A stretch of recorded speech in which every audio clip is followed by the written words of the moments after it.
When did we start thinking that caring was a sign of weakness? Like, who decided that being emotionally constipated was cool? No, really.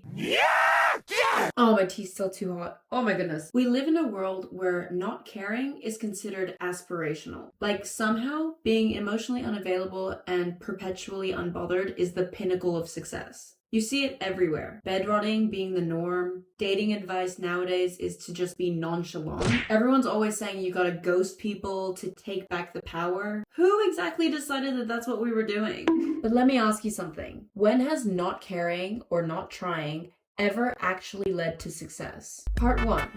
Caring is not cringe.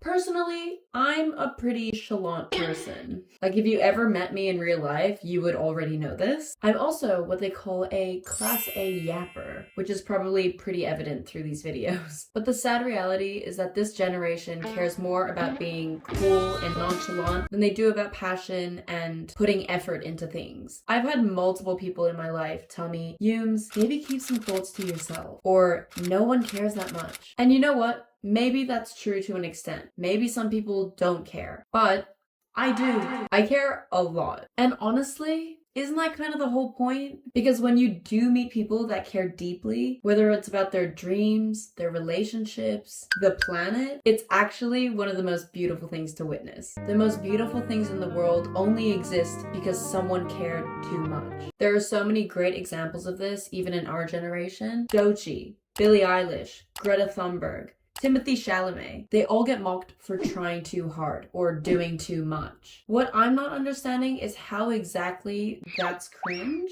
Oh, they're putting effort into themselves and the things that they do? Good for them! At least they're trying and giving it all they got. Because realistically, if you don't do that in life, you're cutting yourself short. As the famous saying goes, YOLO. And within that, I want to expand a little bit more.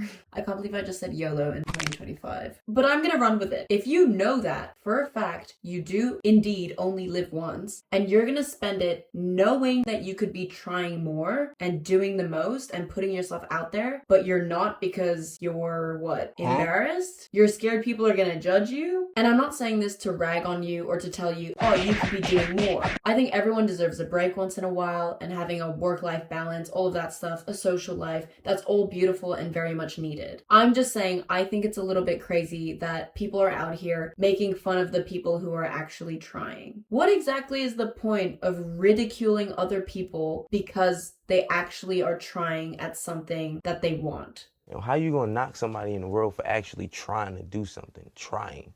Since when has it become not cool to try? Loser. I think that's super commendable, and if you're doing that at the moment, here's a little clause for you. You keep doing you. Part 2.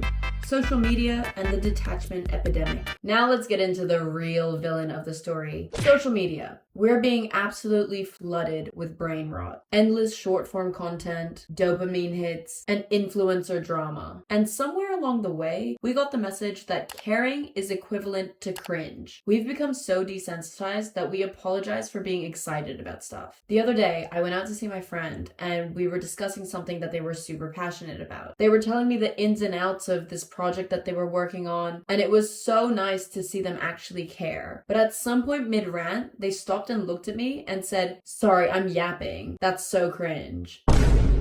When I tell you I almost flipped the table with my 2 hands, why are we so scared to be genuinely passionate about things? Why do we reward apathy over passion? Okay, so I thought I would just quickly hop on here to preface that I don't necessarily think that social media is the villain. I know that I said that. Okay, I'm aware that I said that. But I actually think that social media can be a great tool when used properly. It can inspire people to actually make change, to take action. I'm totally not against that. I'm in full support. I love that. However, in saying that, I think our generation is very guilty of producing a lot of brain dead, brain rot content, which obviously makes you a lot more apathetic than it does empathetic. The point that I'm trying to drive home is not that we should stop using social media full stop. It's that we should think about how we're consuming social media and how we're using our platforms and try our best to use it for the good of people, the planet, animals, the whole shebang, just community. Because it's so possible and I've seen it happen, but do we always choose to consume social media that way? That's where things get iffy. So that's my main point. Also, I apologize profusely for this quality. What is that? Just bear with me, I'm so sorry. Back to the video. Another topic that's been coming up a lot recently between my friends and I is the issue of people not relying on each other emotionally. This seems to be particularly prevalent with men, but why is it that we feel like we can't be emotionally vulnerable with each other? Especially our friends. I'm not saying that you have to treat the barista at your local coffee shop like she's your therapist, but your friends, the people who love you and care about you, why don't we feel comfortable to actually talk to them about real issues? In what world is caring about someone embarrassing? I think we've somehow mistaken emotional self-sufficiency for strength, but humans are literally wired for connection. We're super social creatures. I would actually love to hear your thoughts about this in the comments because I feel like it's a discussion that keeps coming up and it's worthwhile. I can't be the only one that's thinking about this, right? Part 3, why it actually matters.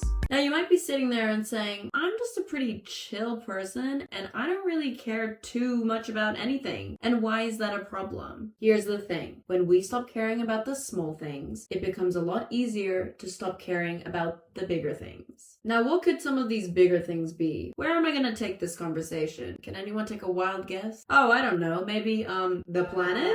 Like the fact that thousands of species are going extinct every year? Like the fact that the oceans are warming and the coral reefs are bleaching? Like the fact that we're literally finding microplastics in our bloodstream? We've normalized detachment so much that it's affecting how we respond to actual emergencies. Part 4, what we lose when we detach. When we emotionally detach, we lose connection to people, to purpose, to the planet. And I get it. Caring is vulnerable. It requires risk. It means disappointment. But it also means love. It means meaning. It means showing up. And we desperately need people who show up for the climate, for community, for each other. So if you've ever felt like you care too much, keep going, please. The world needs that energy more now than ever. I want all of us to be a little more chalant. Thank you so much for watching this video. If you liked it, maybe share it with someone who cares too much. Even though I actually don't think that's possible. Or share it with someone who doesn't care enough. Actually, yeah, definitely share it with that person. If you haven't subscribed already, consider subscribing. And I will see you guys in the next one. Bye! Ayy, I got the recipe, never gonna let any op get the best of me. Thought it was distance, but haters is next to me.